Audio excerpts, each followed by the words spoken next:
Well, the date, August 18th, might not mean much to a lot of you, but for those of us who lived in Albuquerque that day 15 years ago, it's hard to forget. Action 7 News anchor Doug Fernandez and Target 7 producer TJ Wilhelm reported about how 5 lives were lost within hours, allegedly by the hands of one man.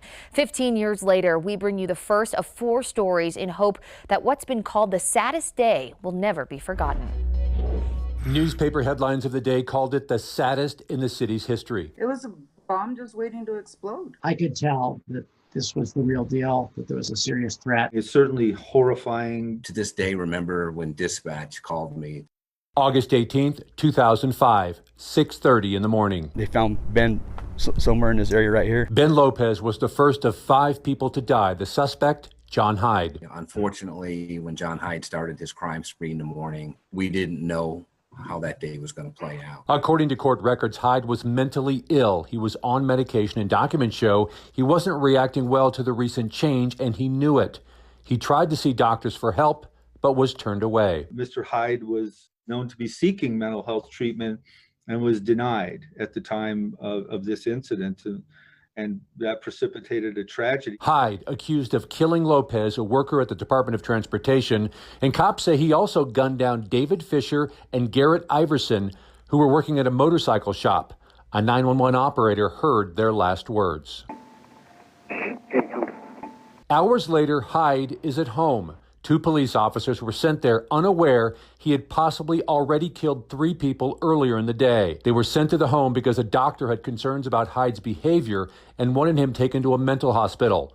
Ray Schultz was the police chief at the time. They didn't know that there was a monster there waiting for them. Someone who didn't care about the job that these men were doing. Didn't care about human life. He took the lives of these 2 officers in the most cowardly fashion. APD says Hyde killed both officers, Michael King and Richard Smith. The John Hyde case is not over yet.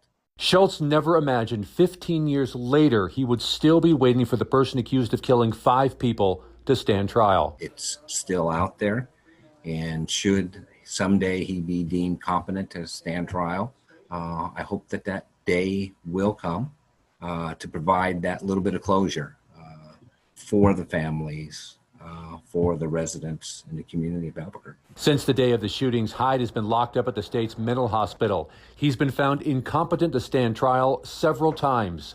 Every 2 years, a judge decides if that should change. His next hearing is in 2022. It's unlikely, it would appear to me, that anything is going to change in the near future. Somebody who hasn't been restored to competence in 15 years is probably not going to be restored to competence ever. The widow of the transportation worker who was killed still wants justice. I wish that he would have paid for what he did.